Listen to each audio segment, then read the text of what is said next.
Bismillahirrahmanirrahim. Assalamualaikum warahmatullahi wabarakatuh.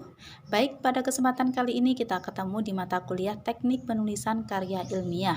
Maka untuk mengawali perkuliahan pada kesempatan kali ini, alangkah lebih baiknya teman-teman mahasiswa mengetahui terlebih dahulu apa yang dimaksud dengan karya ilmiah, kemudian jenis-jenis karya ilmiah itu apa saja, karakteristik dari karya ilmiah itu seperti apa, akan kita sampaikan pada kesempatan kali ini. Baik, kita buka kesempatan ini dengan mengawalinya dengan berdoa bersama-sama dengan basmalah. Bismillahirrahmanirrahim. Baik, kita awali dari pengertian atau definisi dari karya tulis ilmiah. Karena sebagaimana yang kita tahu bahwasannya karya itu kan macam-macam. Jadi tulisan itu juga bentuknya macam-macam. Nah, karya tulis yang disebut sebagai karya ilmiah itu yang seperti apa? Disebut karya ilmiah atau biasa disebut dengan istilah scientific paper atau academic writing. Nah, itu maksudnya apa? Karya tulis ilmiah itu merupakan tulisan atau laporan yang disajikan dalam bentuk tertulis yang memaparkan hasil penelitian atau pengkajian suatu masalah yang merupakan hasil penelitian yang diperoleh seseorang ataukah secara individu maupun secara tim dengan memenuhi kaidah dan etika keilmuan yang dikukuhkan dan ditaati oleh masyarakat keilmuan. Artinya, tulisan itu disajikan merupakan bentuk dari hasil penelitian atau pengkajian terhadap suatu tema atau terhadap suatu masalah tertentu. Sehingga data, kemudian kesimpulan dan informasi yang terkandung di dalam karya ilmiah itu dijadikan sebagai acuan atau referensi bagi ilmuwan yang lain dalam melaksanakan penelitian berikutnya. Jadi intinya adalah karya tulis ilmiah itu sebuah hasil sebuah tulisan yang disajikan dalam bentuk tulisan di mana tulisan tersebut merupakan hasil penelitian atau pengkajian terhadap masalah tertentu. Jadi bukan semacam tulisan novel atau kemudian bukan cerpen dan seterusnya, itu tidak seperti itu. Maka karya tulis ilmiah itu merupakan hasil dari penelitian atau hasil dari pengkajian dari suatu tema tertentu. Karya ilmiah ini juga disebut dengan istilah academic writing karena biasanya ditulis di lingkungan kampus atau di perguruan tinggi begitu. Sehingga paling tidak, karya ilmiah itu fungsinya salah satunya adalah sebagai sarana untuk mengembangkan ilmu pengetahuan dan teknologi. Salah satu fungsinya adalah untuk explanation. Artinya apa? Untuk menjelaskan, sebagai bentuk penjelasan. Jadi ketika karya ilmiah itu misalkan menjelaskan hasil pengkajian terhadap suatu tertentu begitu. Misalkan tentang virus corona. Nah, dari hasil kajian terkait dengan corona itu apa, kemudian ini merupakan hasil penelitian, hasil pengkajian, kemudian disuguhkan dalam bentuk tulisan tertentu, maka ini fungsi dari karya tulis ilmiah yang berfungsi untuk explanation atau menjelaskan sebagai penjelasan. Nah, ini bukan ditulis bukan berdasarkan karangan tetapi berdasarkan fakta, berdasarkan hasil pengkajian atau penelitian. Atau fungsi berikutnya dari karya tulis ilmiah itu bersifat untuk memprediksi. Jadi ada kalanya suatu karya ilmiah itu ternyata ditulis dalam rangka untuk berdasarkan hasil pengamatan-pengamatan dari peristiwa-peristiwa tertentu yang kemudian tulisan tersebut digunakan untuk memprediksi sesuatu yang barangkali belum terjadi. Misalkan saat pandemi saat ini. Dari pengalaman-pengalaman, dari penelitian-penelitian yang sudah dilakukan, kalau ada indikator-indikator ini maka nanti ke depan akan seperti ini. Nah, ini berarti sifatnya karya tulis ilmiah itu dipaparkan, diwujudkan dalam bentuk tulisan yang sifatnya adalah untuk memprediksi sesuatu yang belum terjadi. Tetapi prediksi ini tentu berdasarkan fakta atau data yang dimana diperoleh dari sumber-sumber yang sudah pernah diteliti atau dikaji sebelumnya. Dan yang terakhir, karya ilmiah itu diantara selain dari fungsinya adalah sebagai penjelasan, sebagai prediksi, terakhir adalah sebagai kontrol. Dan salah satu bentuk kontrol, misalkan sebagai ada proyek tertentu yang sudah dijalankan, kemudian untuk mengontrol sebuah proyek yang sudah dikerjakan tadi, hasil dari misalkan Panjara melaksanakan sebuah penelitian tertentu, lalu kemudian sebagai bentuk kontrol atau pengawasan dari hasil penelitian yang sudah dilakukan diwujudkan dalam bentuk karya tulis ilmiah yang disebut dengan academic writing itu tadi. Jadi kira-kira itu intinya adalah karya tulis ilmiah itu merupakan karya tulis di mana datanya, kemudian informasinya, kesimpulannya, itu nanti karena berdasarkan fakta dan dari hasil penelitian dan kajian tertentu, maka ini nanti kesimpulan yang sudah kita tuliskan itu tadi akan bisa digunakan oleh peneliti berikutnya karena akan menjadi sebuah teori. Jadi karya tulis ilmiah itu tidak boleh ditulis secara main-main atau hanya mengarang saja atau hayalan saja, itu tidak, tetapi ditulis berdasarkan hasil penelitian atau pengkajian terhadap masalah tertentu. Mudah-mudahan bisa dipahami. Datanya juga tidak boleh, harus sesuai dengan fakta yang ada. Ketika panjenengan misalkan meneliti terkait dengan fenomena pernikahan dini di desa tertentu begitu, sampaikan sesuai dengan faktanya, jangan ditambahi atau jangan dikurangi. Kemudian yang tidak kalah pentingnya, karakteristik dari karya ilmiah itu adalah apa yang ditulis itu memang yang sebenarnya atau yang konkret atau yang nyata. Dan berikutnya adalah bersifat sistematis, baik penulisan dan pembahasannya itu runut dan runtut.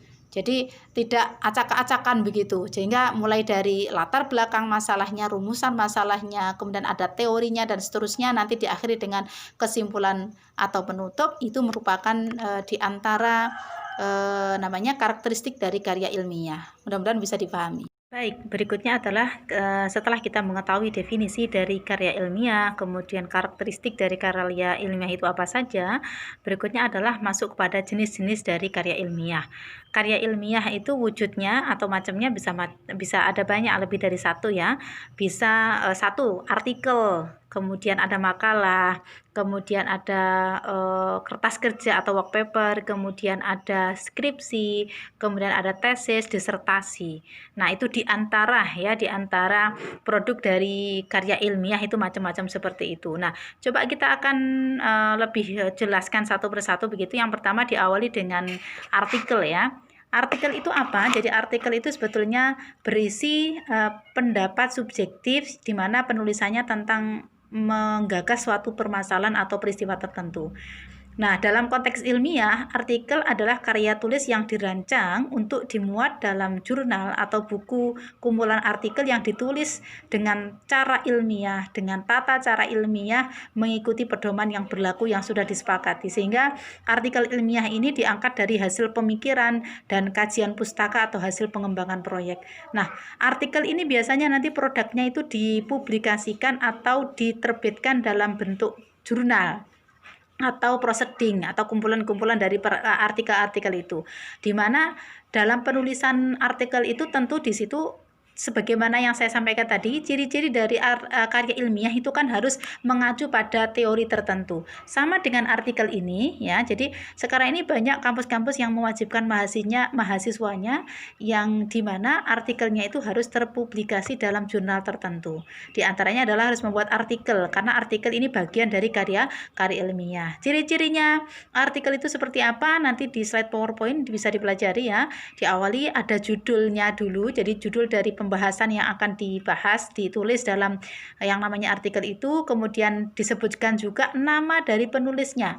Yang membuat tulisan itu siapa, apakah satu orang, apakah dua orang, silahkan dituliskan tanpa disertai dengan gelar, karena ini adalah bicara ilmiah. Jadi bicara ilmiah itu tanpa harus mengetahui gelarnya apa dan siapa, karena nanti seorang penulis karya ilmiah tentu akan menyampaikan sesuatu yang objektif terlepas dia itu memiliki gelar apa.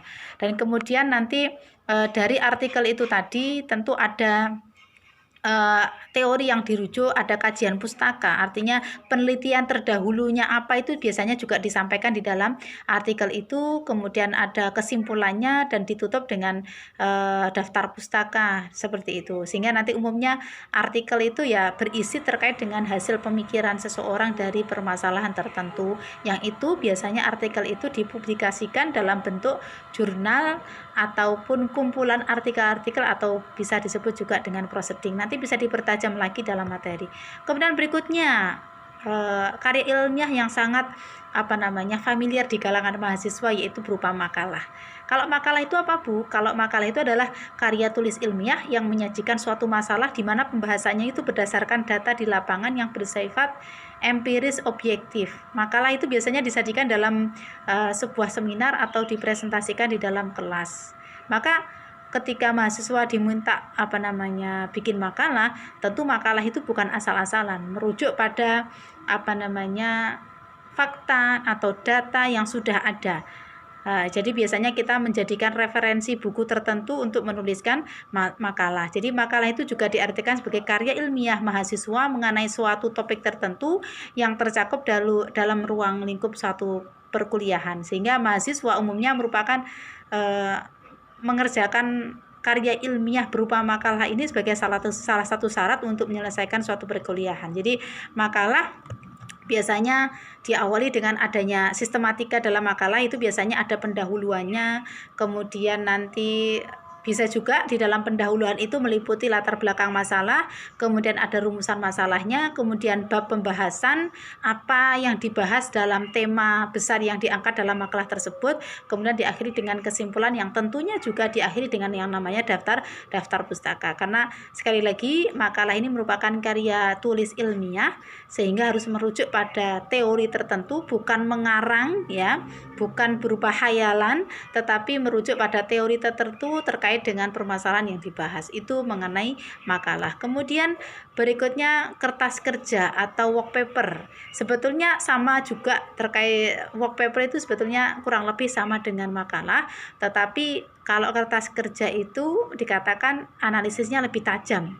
Kalau makalah itu kan biasanya teman-teman mahasiswa kurang memberikan analisisnya, jadi hanya memaparkan teori pembahasan tertentu begitu. Tetapi kalau kertas kerja atau work paper itu prinsipnya adalah sebetulnya sama dengan makalah, tetapi analisisnya lebih tajam dan biasanya kemudian dipresentasikan dalam bentuk seminar atau lokakarya yang kemudian menghadirkan banyak audien, diantaranya para ilmuwan. Sehingga kertas kerja itu mengacu punya tujuan tertentu dan bisa diterima dan dimentahkan dalam forum ilmiah. Kalau makalah itu kan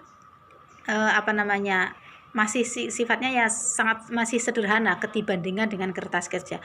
Kalau kertas kerja itu ya disusun karena terdapat analisis yang lebih tajam lagi, dan di situ bisa didiskusikan untuk apakah diterima atau dibantah dalam forum.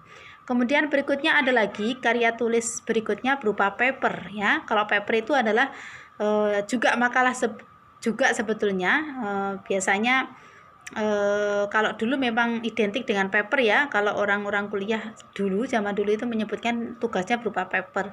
Kalau orang sekarang, mahasiswa sekarang menyebutnya dengan makalah gitu. Jadi kurang lebih sebetulnya sebutan paper, kemudian kertas kerja, makalah itu sebetulnya serupa begitu.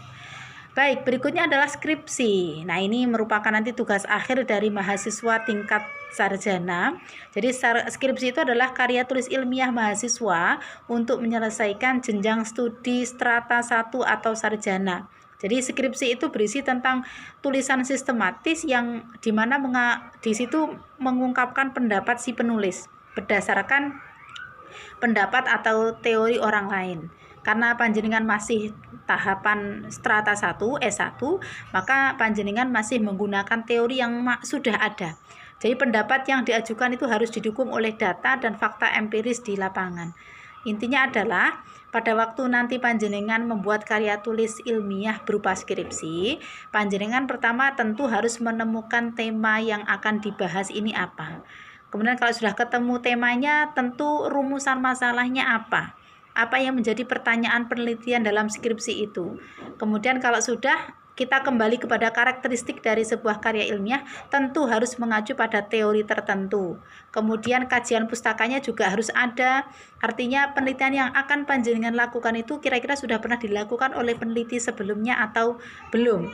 Kalau memang sudah ada, harus dicantumkan gitu sebagai perbandingan apakah penelitian yang panjenengan akan lakukan itu sama atau berbeda dengan penelitian yang sebelumnya. Dan kemudian nanti kesimpulan atau analisis dari hasil data yang panjenengan peroleh di lapangan berangkat dari rumusan masalah atau pertanyaan penelitian yang akan panjenengan teliti itu apa, kemudian panjenengan mengambil informasi atau data di lapangan, kemudian nanti diolah, dianalisis dengan teori yang sudah disampaikan tadi, kemudian nanti akan menghasilkan sebuah kesimpulan. Itu yang namanya skripsi. Nanti akan dipertajam lagi di mata kuliah yang lain. Intinya adalah skripsi itu adalah karya tulis ilmiah yang biasanya ditulis oleh mahasiswa akhir di tingkat strata 1 atau sarjana. Berikutnya adalah tesis.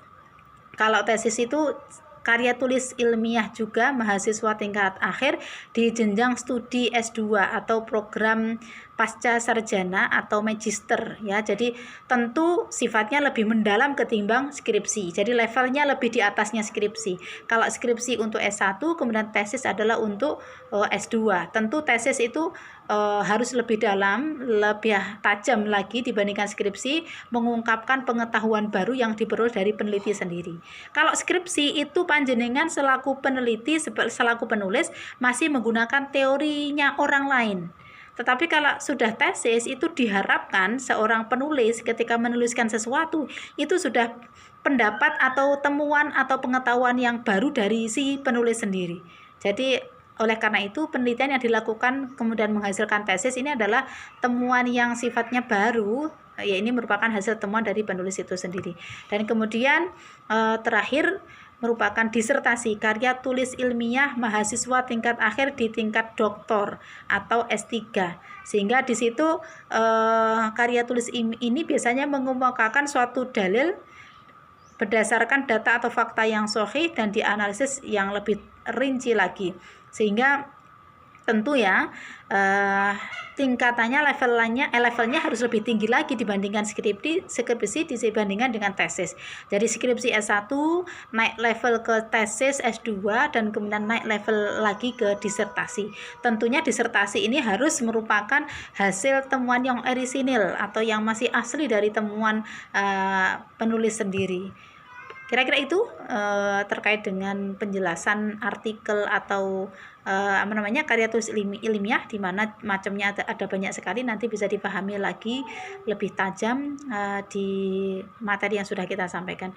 Kira-kira itu, mudah-mudahan bermanfaat. Kita akhiri dengan alhamdulillahirabbil alamin. Kurang lebihnya mohon maaf. Assalamualaikum warahmatullahi wabarakatuh.